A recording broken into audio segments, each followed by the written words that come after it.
ओम श्री गुरुवे नमः। वेद माता गायत्री की उत्पत्ति। वेद कहते हैं ज्ञान को। ज्ञान के चार वेद हैं, ऋग, यजुर, साम और अथर्व।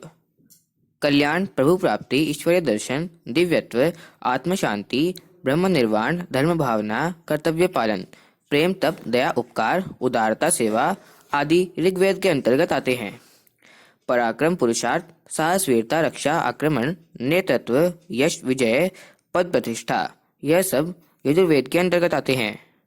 क्रीड़ा, विनोद, मनोरंजन, संगीत, कला, साहित्य, स्पर्श, इंद्रियों के स्थूल भोग तथा उन भोगों का चिंतन, प्रिय कल्पना, खेल, गतिशीलता, रुचि, तृप्ति आदि को सामवेद के अंतर्गत रखा गया है। धन, वैभव, वस्तुओं का संग्रह, शास्त्र, औषधि, अन्य वस्तु, धातु, ग्रह, वाहन आदि सुख साधनों की सामग्रियां अथर्व के अंतर्गत परिधि में आती हैं।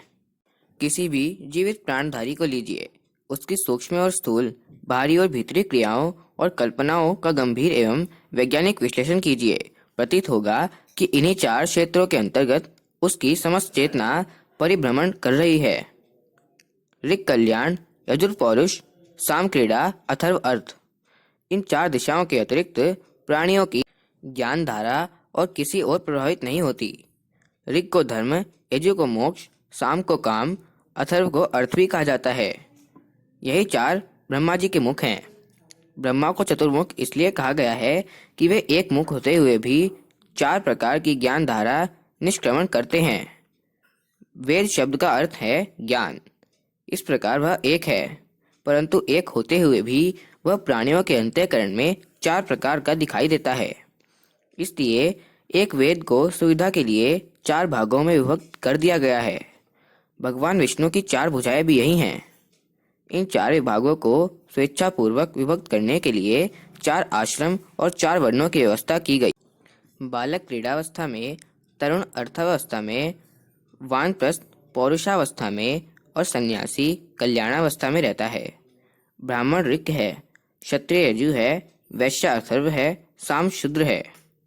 इस प्रकार यह चतुर्विध विभागीकरण हुआ।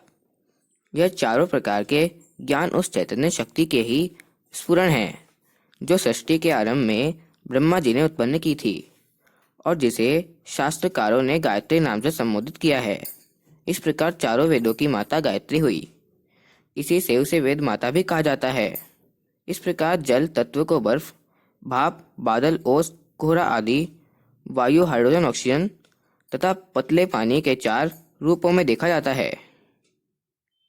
जिस प्रकार अग्नि तत्व को ज्वलन, गर्मी, प्रकाश तथा गति के रूप में देखा जा सकता है, उसी प्रकार एक ज्ञान गायत्री के चार वेदों के चार रूपों में दर्शन होते हैं।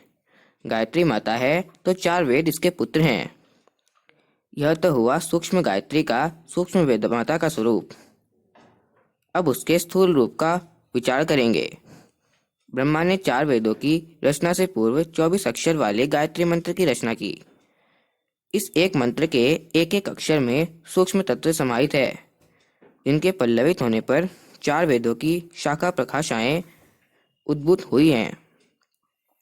एक वट बीज के गर्भ में महान वट वृक्ष छिपा होता है।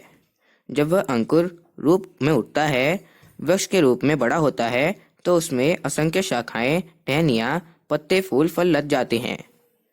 इन सब का इतना बड़ा विस्तार होता है जो उस मूल वट की बीज की अपेक्षा करोड़ों अरबों गुना बड़ा होता है। गायत्री के 24 अक्षर भी ऐसे ही बीज हैं जो प्रपुष्टित होकर वेदों के महाविस्तार के रूप में अव्यवस्थित होते हैं। व्याकरण शास्त्र का उद्गम शंकर जी के 14 सूत्र हैं जो उनके डमरू से निकले थे। एक बार महादेवी जी ने आनंद मग्न होकर अपना प्रिय वाद्य डमरू बजाया। उस डमरू अयुण, रिलक, एओड, एओच, हैवरट, रण आदि 14 सूत्रों को लेकर पाणिनि ने महाव्याकरण शास्त्र रच डाला।